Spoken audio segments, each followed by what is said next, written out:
시편 45편 1절 말씀 받들어 봉독합니다. 내 마음이 좋은 말로 왕을 위하여 지은 것을 말하리니 내 혀는 글솜씨가 뛰어난 서기관의 붓끝과 같도다. 아멘. 오늘은 왕으로 높임을 받으신 하나님이란 제목으로 말씀을 전하도록 하겠습니다. 오늘 본문은 고라의 자손 마스길의 사랑의 노래로 하나님을 높이는 찬양에 관한 내용입니다.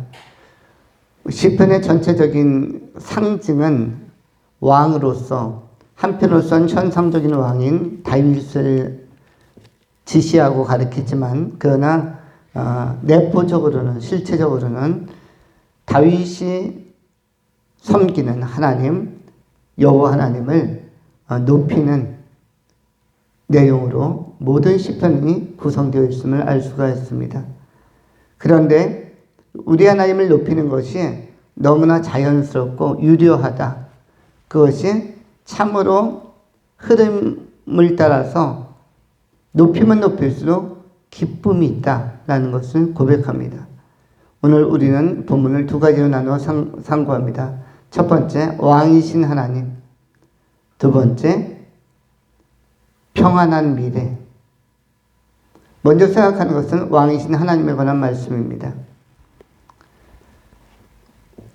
이 하나님에 관한 추구라는 것은 오늘 본문에는 서기관의 비유가 나왔습니다만 글솜씨가 뛰어난 서기관의 붓끝과 같도다라고 되어져 있는데 이 명필가들, 글씨를 잘 쓰는 사람들은 쓰면 쓸수록 처음에 첫 획을 그을 때보다 두 번째, 세 번째 글자, 문장을 써내려갈 때 더 아주 날렵하게 붓글씨가 펼쳐지게 되어집니다. 한 번 첫 문장을 시작하는 것이 어렵지 두 번째 문장, 세 번째 문장을 이어가는 것은 그리 어렵지 않은 것입니다. 시인이나 소설가도 마찬가지입니다. 처음에 서두를 어떻게 시작하고 서문을 어떻게 열어갈까 여기가 고민이 되는 것이지 한 문장, 두 문장, 세 문장에 풀려지면 그 다음서부터는 줄줄줄 나오게 되는 것이죠. 하나님에 대한 추구도 깊어지면 깊어질수록 자연스럽고 속도감이 있고 또 거기에 신비감이 있고 또 주님을 추구하는 과정 안에서 받는 성령의 능력이라는 것이 있습니다. 기도도 마찬가지입니다. 기도도 처음에 할 때가 어렵고 처음 1, 2분, 3분을 끌어가는 것이 어렵지만 4분, 5분, 6분 기록되어지만 그 다음서부터는 우리가 자연스러운 흐름을 따라서 마치 계곡물이 위로부터 아래로 자연스럽게 흐름을 따라서 쭉쭉쭉 내려가듯이 시냇물이 졸졸졸 흘러가듯이 하나님으로부터 공급받는 성령의 능력과 지혜가 있기 때문에 총명이 있기 때문에 기도도 더 깊어지게 되고 술술술 나오게 되는 것입니다. 오늘 본문에는 서기관의 붓끝이 그러하다고 합니다. 내 혀는 글솜씨가 뛰어난 서기관의 붓끝과 같도다. 무엇 같다라는 것은 이 마스길의 혀가 또 믿음의 사람들의 고백의 혀가 굉장히 힘있게 현란하게 또 역동적으로 움직이고 있다. 이거는 뭐냐면 찬양이 깊어지고 있고 찬양이 활기차고 있고 기도가 깊어지고 있다는 것을 의미합니다. 이 마스길, 이 시편 45편의 저자는 내 마음이 좋은 말로 왕을 위하여 지은 것을 말하리니 라고 되어져 있습니다. 하나님에 대한 좋은 생각, 하나님에 대한 좋은 고백, 하나님에 대한 좋은 감정을, 좋은 시각을 이 믿음의 사람이 벅찬 감동으로 글로 표현하고자 한다는 것입니다. 그것이 시편 45편의 전반적인 내용으로 나타나 있는 것입니다.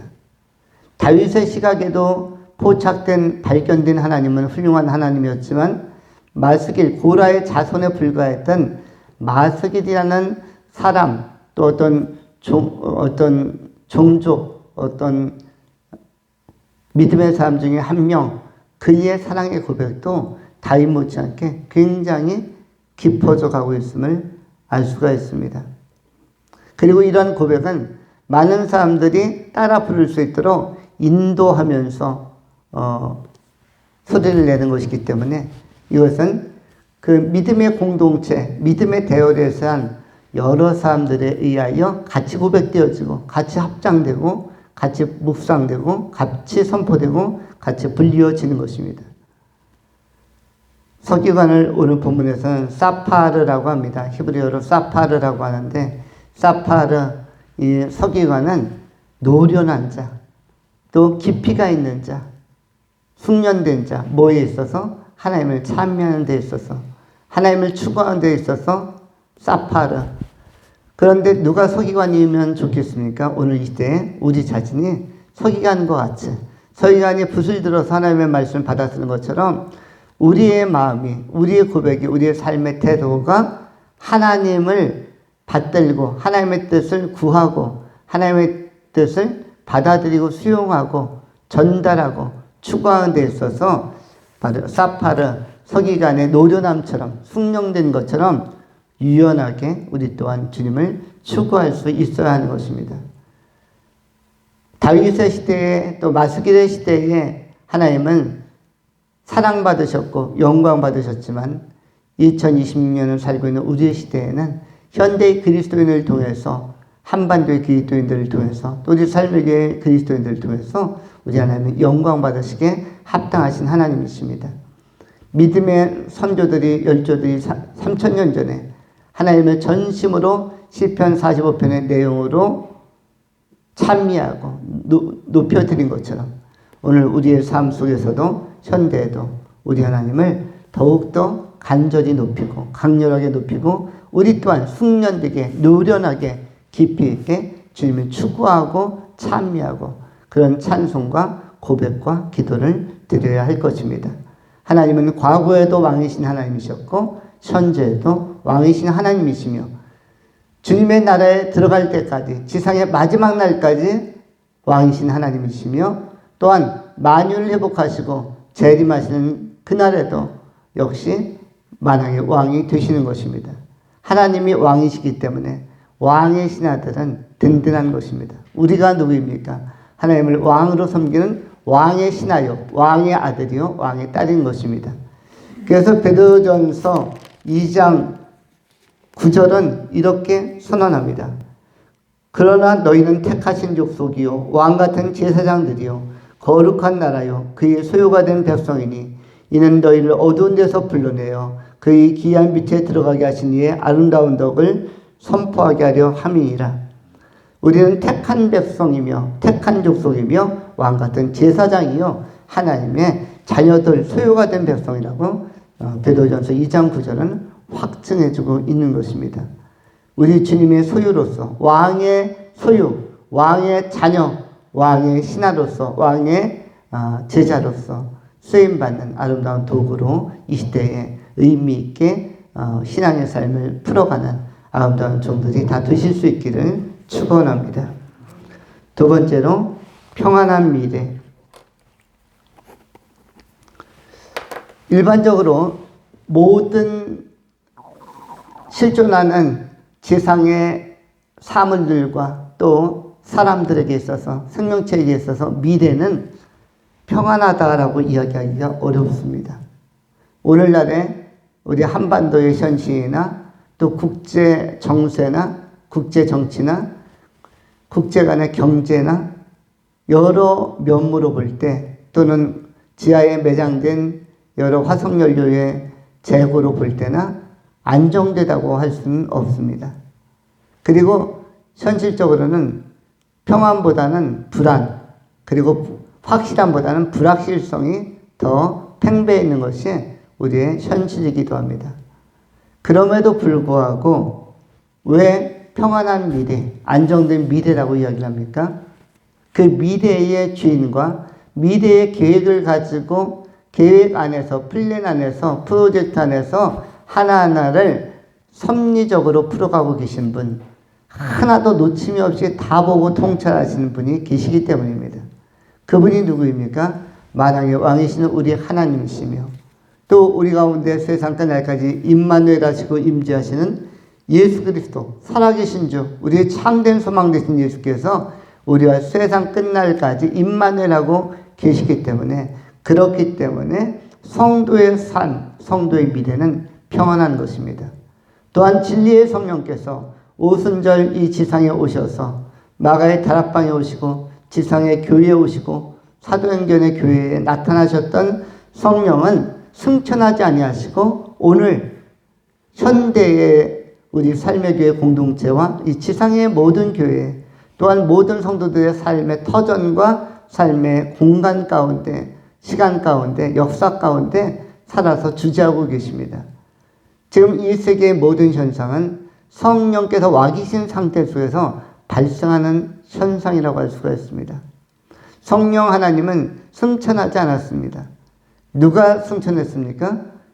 예수 그리스도 성자 하나님이 승천하신 것이죠. 십자가에 못 박히시고 3일 만에 부활하시고 40일 후에 승천하신 분은 예수 그리스도. 마라나타 아멘 주 예수에 오시옵소서. 예수 그리스도께서 오실 때까지 재림하실 때까지는 누구의 시대요? 누구의 통치의 시대요? 누구의 활동의 시대입니까? 성령 하나님의 활동의 시대입니다. 성령 하나님께서 지상에 계심으로써 성령의 큰 사역 중에 하나가 선교를 통해서 교회를 세우는 일이었습니다. 오늘 제가 오후 4시 반경에 조양중학교를 갔습니다. 조양중학교에는 저희 교회 다니는 중3 여학생 조하늘 양이 다니고 있기 때문에 마침 동선이 맞아서 제가 어디를 다녀오다가 하교를 도기 위해서 픽업을 해 주었습니다. 그런데 그 광적 쪽을 지나오면서 크고 작은 교회들이 눈에 많이 띄었어요. 근데 조하늘 양이 뜻밖의 이야기를 했습니다. 우리 대한민국에는 참 교회가 많은 것 같다. 그래서 제가 이야기를 했습니다. 그렇다. 교회가 참으로 많다. 이 전 세계에서 미국과 우리 대한민국이 아마 교회가 제일 많을 것이다. 십자가가 제일 높이 솟아 있을 것이다. 미국은 복음 위에 세워진 나라니까 이해가 되는데 우리 대한민국에 교회가 많다는 것이 의아하다라고 그 하늘양이 이야기를 했습니다. 그만큼 우리 하나님께서 우리 대한민국을 사랑하시기 때문에 지난 100년 전, 150년 전 이 땅에 선교사님들 많이 보내셔서 집중적으로 대한민국 땅 조선을 선교했는데 이것은 하나님께서 사랑하시는 것의 증거고 확증이다. 대한민국이 많은 위기를 맞이했었습니다. 일제시대에 침략의 시기도 있었고 식민의 기간도 있었고 또한 6.25를 통해서 거의 3년 반, 4년 가까운 시간을 공산치하에서 전쟁 속에서 공포에 떠는 시간도 있었고 모든 그 남한의 전 영역이 초토화되는 전쟁으로 폐허되는 그야말로 전 세계에서 가장 어려운 나라, 아프리카보다도 더 어려운 나라로 전락하는 시기도 맞이했었습니다. 그럼에도 불구하고 지난 75년의 시간이 흐른 이후에 우리 한반도는 엄청나게 비약적인 성장을 한 것입니다. 최근에 제가 이사를 해서 늦게 그 마을을 들어가면, 아파트 주변을 들어가면 주차하기가 곤란할 때가 있습니다. 주차 공간이 안 나올 때가 있어요. 그런데 오늘도 교회에 나오려고 하다 보니까 교회에 나왔다 들어가면 그 공간은 비어 있을까, 채워져 있을까. 조금 더 나와 보니까 두 줄씩, 원래는 주차 공간이 아니고 주차 라인이 아닌데도 두 줄씩 막 세우는 곳이 많았습니다. 그래서 왜 이렇게 주차 공간이 좁을까 생각하니까 차량이 참 많은 것일까 했더니 아, 그렇구나. 요즘엔 평균 차를 2대씩 가지고 있구나. 우리 박상원 집사님 내외도 2대요. 구혜영 집사님 내외도 2대요. 저희 집도 차량이 2대요.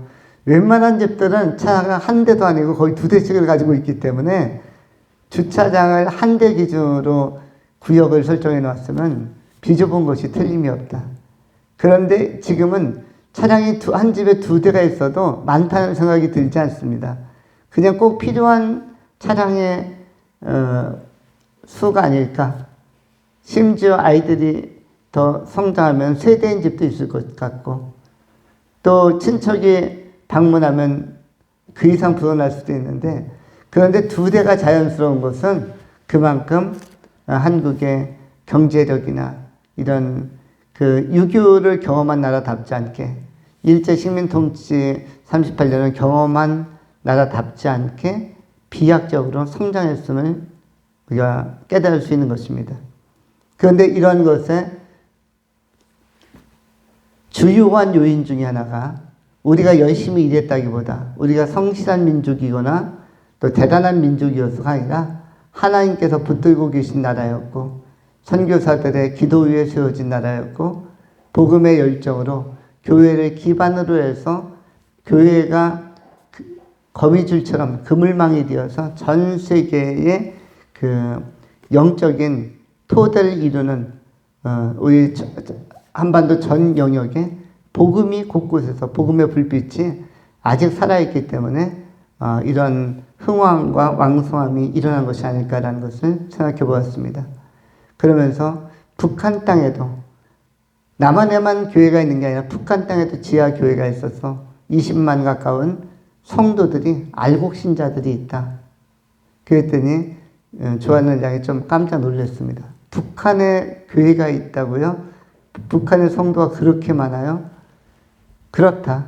우리가 얼마 전에, 몇 개월 전에 교회 성도들이 영화관에 가서 북한의 그 어떤 그 연극을 준비했던, 또 노래를 준비했던, 찬양을 준비했던 분들이 극적으로 탈출한 것을 영화로 보지 않았느냐.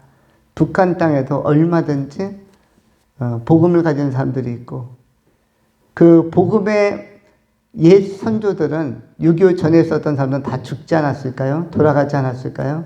근데 그 자녀들이 그 신앙을 지금 이어받고 있는 건가요? 라고 물었습니다. 그래서 그렇다. 복음이라는 것은 작은 불꽃 하나가 또 다른 불꽃을 일으키는 것처럼, 작은 촛불 하나가 자기는 꺼져가면서 또 다른 생생한 촛불을 밝힐 수 있는 것처럼, 마찬가지로 복음이라는 것은 생명력이 깊다. 그리고 복음의 주체, 주도자는 성령이시기 때문에, 성령이 지상에서 활동하기 때문에 지금 북한에서도 활동하는 것이며, 지하교회에서도 활발하게 활동하는 것이며, 그리고 앞으로 구원받아야 할 영혼들을 위해서도 성령은 말할 수 없는 탄식으로 간절함을 가지고 열심히 일하고 계시다.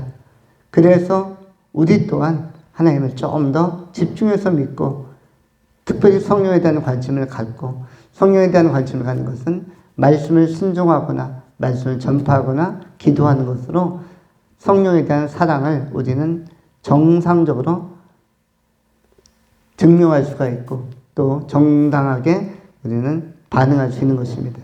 기도하는 것만큼 성령 하나님이 지상에 와 있다는 것은 내 신앙이 증명하고 증거하는 또 다른 통로는 없는 것입니다. 성령 하나님이 와 계신 것을 정말로 믿고 신뢰하고 인정한다면 우리는 다시 한번 기도의 불꽃을 일으키고 기도하면서 성령 충만함을 받아야 할 것입니다. 성령 충만한 사람에게 임하는 절대적인 복과 절대적인 증거들이 무엇입니까? 그것은 평안이고 평강인 것입니다. 아무리 미래가 불확실하고 세상이 어지럽다 할지라도 국제 정세나 국제 정치나 국제 경제나 남북 관계나 여러 주변 국가들이 처한 상황이나 또 우리의 미래가 전망이 밝아 보이지 않는다 할지라도 그래도 어떤 상황에서도 평안을 유지할 수 있는 것은 바로 성령과 함께 할 때라는 것입니다. 우리 삶의 길 성도들이 성령과 함께하고 기도하면서 성령과 함께하고 예배하면서 성령과 함께하고 말씀을 가까이 하면서 성령과 함께하고 또 말씀과 복음을 전하면서 전파하면서 성령과 함께할 때 성령님 또한 깨어있는 성도를 보실 때 가장 기뻐하십니다. 기도하는 성도를 보실 때 가장 기뻐하고 하나님을 인정하고 오늘 이 시대에 많은 사람들이 하나님을 인정하지 않으려고 하는 시대에 복음을 부끄러워하는 시대에 복음을 자랑스러워하는 사람들을 볼 때 성령은 살아계시니까, 와 계시니까 기뻐하고 또 활발히 역사할 수 있는 것입니다. 우리 삶의 교회도 이제 한 3주 정도 지나면 새로운 성전에서 예배할 것입니다. 우리가 그러한 변화의 계기에서 할 것은 이제 기도하고 전도하는 것이다. 우리가 전도하며 다시 한번 우리가 정상적인 신앙으로 돌아가는 것. 그때 성령은 살아계시기 때문에 그렇다. 그러한 너희들의 반응을 기다렸다라는 듯이 우리 가운데 역사하실 것입니다. 우리가 젊을 때 경험했던 성령의 충만, 또 우리가 열정이 고조되었을 때 경험했던 성령의 충만을 다시 한번 경험하는 아름다운 시간들이 우리 삶에게 성도님들과 삶에게 미래에 힘있게 역사할 수 있기를 축원합니다. 기도하겠습니다. 할렐루야. 거룩하신 하나님, 성령께서 살아계시기 때문에 우리 안에 평안함이 있고 성령께서 일하실 것이기 때문에 우리에게는 안정감이 있는 줄 믿나이다. 세상 한복판 속에서 주님 오실 그날까지 우리 하나님에 의해서 든든히 지켜지는 민족과 나라가 되게 하시고 든든히 지켜지고 반석에 세워진 교회가 되게 하여 주시며 우리들의 가정이 되게 하시며 우리 개인의 삶과 신앙이 되게 하여 주시옵소서. 주님께서 영광 받으시기를 구하오며 우리 구주 예수 그리스도의 이름으로 축복하며 감사하며 기도하옵나이다. 아멘.